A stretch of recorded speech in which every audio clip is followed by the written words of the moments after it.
আজকের ভিডিওটি একটু ভিন্ন, একটু রহস্যময়। এমন একটা বিষয় নিয়ে যা আমরা প্রতিদিন এড়িয়ে যাই, কিন্তু যার গভীরতা আমাদের জীবনকে তছনছ করে দিতে পারে। আপনি কি জানেন, আপনার ঘরের কার্নিশে বা জানালার পাশে এসে বসা অতি সাধারণ একটি কাক আপনাকে কি বার্তা দিচ্ছে? সনাতন শাস্ত্র বলছে, কাকের প্রতিটি ডাক, তার ডানার প্রতিটি ঝাপটা কোনো সাধারণ ঘটনা নয়। এটি হয়তো আপনার জীবনে ধেয়ে আসা কোনো ভয়ঙ্কর ঝড়ের পূর্বাভাস। হয়তো যমরাজ বা শনিদেব নিজেই তার এই দূতের মাধ্যমে আপনাকে চরম সতর্কবার্তা পাঠাচ্ছেন। যদি এই সংকেতগুলো আপনি সময় মতো বুঝতে না পারেন, তবে আপনার জীবন এমন এক অন্ধকারে তলিয়ে যেতে পারে যেখান থেকে ফিরে আসার কোনো পথ থাকবে না। আজকের এই ভিডিওতে আমরা কাকের এমন কিছু অদ্ভুত এবং অতি প্রাকৃতিক আচরণ নিয়ে আলোচনা করব, যা আপনার ভাগ্যকে পুরোপুরি বদলে দিতে পারে। তাই জীবনের সুরক্ষার স্বার্থে একটি মুহূর্তও অবহেলা না করে ভিডিওটি একদম শেষ পর্যন্ত অত্যন্ত মনোযোগ দিয়ে দেখুন, কারণ আজ ভাগ্যের চোখে আমরা উন্মোচন করতে চলেছি প্রকৃতির সেই গোপন ইশারা, যা আপনাকে এক চরম বিপদ থেকে রক্ষা করতে পারে। আমাদের চারপাশে এমন অনেক প্রাণী রয়েছে যাদেরকে আমরা প্রতিদিন দেখি, কিন্তু তাদের উপস্থিতি এবং আচরণের আড়ালে লুকিয়ে থাকা গভীর রহস্যকে আমরা সম্পূর্ণ অবহেলা করি। এই প্রাণীদের মধ্যে অন্যতম হলো কাক। সাধারণ দৃষ্টিতে কাককে একটি কুৎসিত এবং কর্কশ কণ্ঠের পাখি মনে হতে পারে, কিন্তু সনাতন ধর্মে এবং প্রাচীন জ্যোতিষশাস্ত্রে কাকের গুরুত্ব অপরিসীম। কাককে অত্যন্ত বুদ্ধিমান এবং দূরদর্শী পাখি হিসেবে গণ্য করা হয়। মনে করা হয় কাকের মধ্যে এমন এক বিশেষ ক্ষমতা রয়েছে যার মাধ্যমে তারা ভবিষ্যৎ দেখতে পায় এবং আসন্ন কোনো ঘটনার আভাস আগেভাগেই অনুধাবন করতে পারে। বিশেষ করে মানুষের জীবনে যখন কোনো বড় ধরনের সংকট বা দুর্যোগ আসতে চলেছে, তখন কাকের আচরণে এক অদ্ভুত পরিবর্তন লক্ষ্য করা যায়। এই পরিবর্তনগুলোই হলো প্রকৃতির সংকেত। যদি আপনি এই সংকেতগুলো বুঝতে পারেন, তবে আপনি নিজেকে এবং আপনার পরিবারকে এক বিরাট বিপদ থেকে রক্ষা করতে পারবেন। সনাতন শাস্ত্রের গভীর অধ্যায়গুলো উল্টালে আমরা দেখতে পাই কাককে মৃত্যুর দেবতা যমরাজ এবং ন্যায় দণ্ডাধিকারী শনিদেবের বাহন বা অত্যন্ত প্রিয় অনুচর হিসাবে বিবেচনা করা হয়।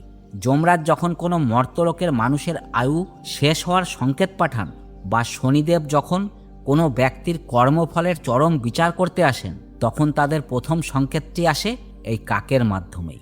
কাককে পিতৃপুরুষের প্রতীকও মনে করা হয়। আমাদের পূর্বপুরুষেরা যখন আমাদের কোনো বিষয়ে সতর্ক করতে চান বা তাদের অসন্তুষ্টি প্রকাশ করতে চান, তখনও তারা কাকের রূপ ধারণ করে আমাদের সামনে আসেন।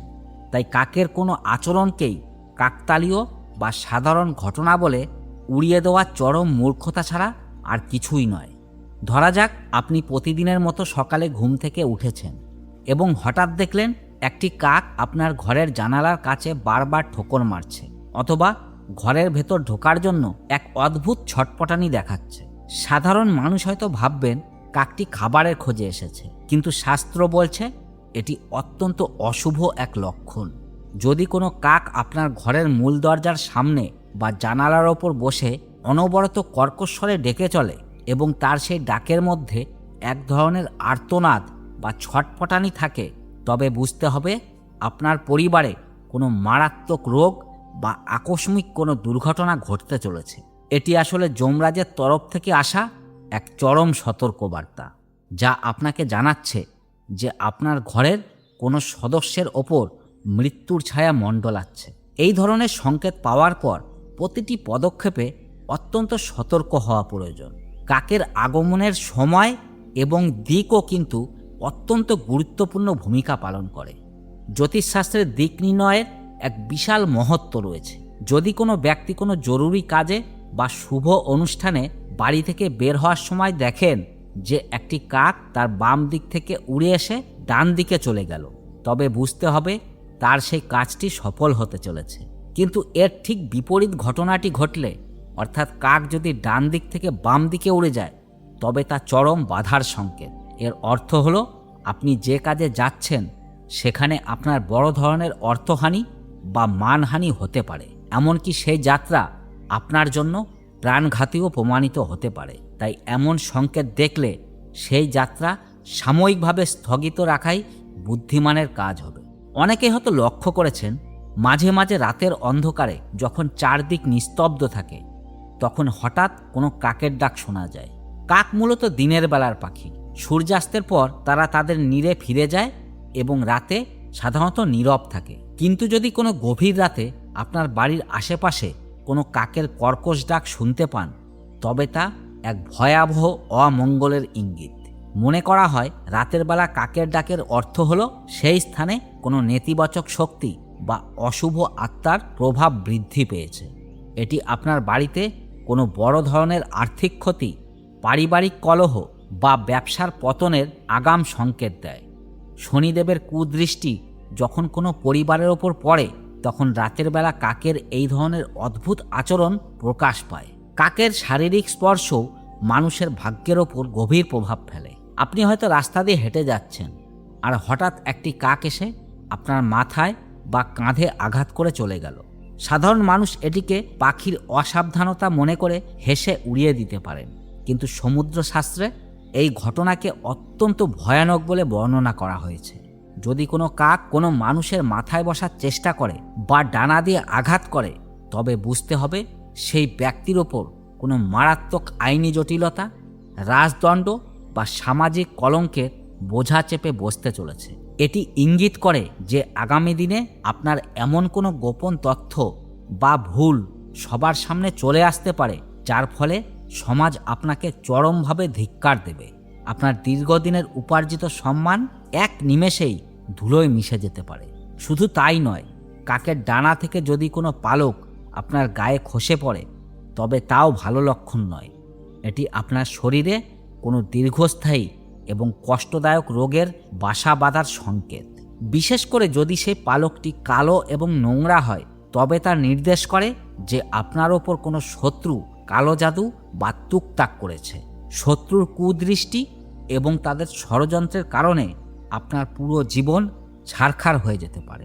এই ধরনের সংকেত পাওয়ার পর নিজের স্বাস্থ্যের প্রতি যেমন যত্নবান হতে হবে, তেমনি চারপাশের শত্রু বা শুভাকাঙ্ক্ষী সেজে থাকা মানুষদের থেকেও দূরত্ব বজায় রাখতে হবে। প্রাচীন বিশ্বাস অনুযায়ী কাকের দলগত আচরণও সমাজের এবং ব্যক্তির এক বিশাল পরিবর্তনের ইঙ্গিত দেয়। যদি আপনি দেখেন যে আপনার বাড়ির ছাদে বা উঠোনে অনেকগুলো কাক একসাথে জড়ো হয়ে ভয়াবহ চিৎকার করছে এবং নিজেদের মধ্যে লড়াই করছে, তবে তা সেই গৃহের জন্য এক চরম অভিশাপ। এর অর্থ হলো সেই বাড়িতে খুব শীঘ্রই এক বিশাল পারিবারিক বিবাদ বা সম্পত্তি নিয়ে চরম অশান্তি শুরু হতে চলেছে। ভাইয়ে ভাইয়ে বা পিতা পুত্রের মধ্যে এমন এক দূরত্ব সৃষ্টি হবে যা পুরো পরিবারকে ধ্বংসের মুখে ঠেলে দেবে। কাকের এই দলগত কোলাহল আসলে সেই বাড়িতে লক্ষ্মী দেবীর বিদায় এবং অলক্ষ্মী প্রবেশের পূর্ব লক্ষণ। যেখানে অলক্ষ্মী প্রবেশ করে সেখানে দারিদ্র্য এবং অশান্তি স্থায়ী বাসস্থান বানিয়ে নেয়। আরেকটি অত্যন্ত দুর্লভ কিন্তু ভয়াবহ ঘটনা হলো কোনো কাকের মুখে মাংসের টুকরো বা কোনো মরা প্রাণীর অংশ দেখা। যদি কোনো কাক আপনার ঘরের ছাদে বা বারান্দায় এমন কোনো নোংরা বা মরা প্রাণীর দেহাংশ ফেলে রেখে যায়, তবে তা চরম অমঙ্গলের প্রতীক। সনাতন শাস্ত্রে একে সরাসরি মৃত্যুর সংকেত বলে মনে করা হয়। এর অর্থ আপনার বাড়িতে কোনো অকাল মৃত্যু বা এমন কোনো শোকের ছায়া নামতে চলেছে যা পুরো পরিবারকে স্তব্ধ করে দেবে। এটি পিতৃপুরুষদের চরম অসন্তুষ্টির বহিঃপ্রকাশও হতে পারে। যদি আপনার পূর্বপুরুষেরা তর্পণ বা শ্রাদ্ধ শান্তিতে তৃপ্ত না হন, তবে তারা কাকের মাধ্যমে এই ধরনের উগ্ররূপ ধারণ করে আপনাকে সতর্ক করেন। এখন প্রশ্ন উঠতে পারে, যদি আমরা আমাদের জীবনে এই ধরনের অশুভ সংকেত বা কাকের আকস্মিক এবং অদ্ভুত আচরণ লক্ষ্য করি, তবে আমাদের কি করা উচিত? ভয় পেয়ে পিছিয়ে যাওয়া বা ভাগ্যকে দোষ দেওয়া কোনো সমাধান নয়। সনাতন শাস্ত্রে যেমন বিপদের সংকেতের কথা বলা হয়েছে, তেমনি সেই বিপদ থেকে মুক্তির উপায়ও বিস্তারিতভাবে বর্ণনা করা হয়েছে। এই ধরনের পরিস্থিতি থেকে বাঁচতে হলে আমাদের প্রথমেই শনিদেব এবং যমরাজের শরণাপন্ন হতে হবে। সবচেয়ে কার্যকরী এবং সহজ উপায় হলো প্রতিদিন সকালে ঘুম থেকে উঠে প্রথম যে রুটি বা অন্ন রান্না হবে তার একটি অংশ কাকের জন্য আলাদা করে রাখা। কাককে প্রতিদিন অন্ন এবং জল দিলে শনিদেব অত্যন্ত প্রসন্ন হন, কারণ কাক হলো শনিদেবের পরম প্রিয় বাহন। আপনি যখন শনিদেবের বাহনকে তৃপ্ত করছেন, তখন শনিদেবের কুদৃষ্টি আপনার ওপর থেকে সরে যায় এবং তার কৃপাদৃষ্টি বর্ষিত হয়। এর ফলে আপনার জীবনের সাড়ে সাতি বা ঢাইয়ার মতো কঠিন সময়ের প্রভাবও অনেকখানি হ্রাস পায়। যদি কোনো ব্যক্তি নিয়মিত কাককে খাওয়ায়, তবে তার কোষ্ঠীতে থাকা রাহু এবং কেতুর অশুভ প্রভাবও ধীরে ধীরে শান্ত হতে শুরু করে। এছাড়াও যদি আপনি পিতৃপুরুষের অসন্তুষ্টির সংকেত পান, তবে অমাবস্যা বা অমাবস্যার তিথিতে পিতৃপুরুষের উদ্দেশ্যে পিণ্ডদান বা তর্পণ করা উচিত এবং সেই দিন বিশেষভাবে কাক, কুকুর এবং গরুকে ভোজন করানো উচিত। কাককে অন্ন দিলে তা সরাসরি আমাদের পূর্বপুরুষদের কাছে পৌঁছায় বলে শাস্ত্রে বিশ্বাস রয়েছে। এতে পিতৃপুরুষেরা তৃপ্ত হন এবং তাদের অভিশাপ আশীর্বাদে রূপান্তরিত হয়। আপনার জীবনের যে সমস্ত বাধা আর্থিক বা মানসিকভাবে আপনাকে পঙ্গু করে দিচ্ছিল, তা নিমেষেই দূর হয়ে যায়। বাড়ি থেকে বের হওয়ার সময় যদি অশুভ সংকেত পান, তবে ঘরে ফিরে এসে এক গ্লাস জল পান করে নিজের ইষ্টদেবতা বা ভগবান শিবের স্মরণ করে পুনরায় যাত্রা শুরু করা উচিত। ভগবান শিব হলেন কালভৈরব এবং মৃত্যুর দেবতা যমরাজেরও অধীশ্বর।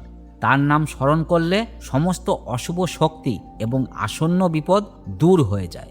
মনে রাখবেন, প্রকৃতি আমাদের কখনই হঠাৎ করে বিপদে ফেলে না। প্রকৃতি সর্বদা আমাদের সতর্ক করার সুযোগ দেয়। কাকের এই আগমন এবং আচরণ হলো প্রকৃতির সেই ভাষা, যা আপনাকে আগে থেকেই প্রস্তুত হওয়ার সময় দেয়। ভাগ্যের চোখে আজ আমরা যে সত্যগুলো উন্মোচন করলাম, তা কোনো কুসংস্কার নয়, বরং হাজার বছরের প্রাচীন সনাতন শাস্ত্র এবং অভিজ্ঞতার এক নিগুড় নির্যাস। চোখ বন্ধ করে থাকা মানেই বিপদ এড়িয়ে যাওয়া নয়। আমাদের চারপাশে ঘটে যাওয়া প্রতিটি ছোট ঘটনাকে যদি আমরা সচেতনভাবে লক্ষ্য করি, তবে আমরা আমাদের ভাগ্যকে নিজেদের নিয়ন্ত্রণে রাখতে পারব। কাকের এই আকস্মিক আগমনকে অবহেলা না করে আজ থেকেই সতর্ক হন এবং আপনার জীবনে ইতিবাচক পরিবর্তন নিয়ে আসুন। আজকের এই বিশেষ পর্বটি আপনাদের কেমন লাগলো এবং আপনার জীবনে এমন কোনো অদ্ভুত অভিজ্ঞতা ঘটেছে কিনা তা আমাদের অবশ্যই জানান।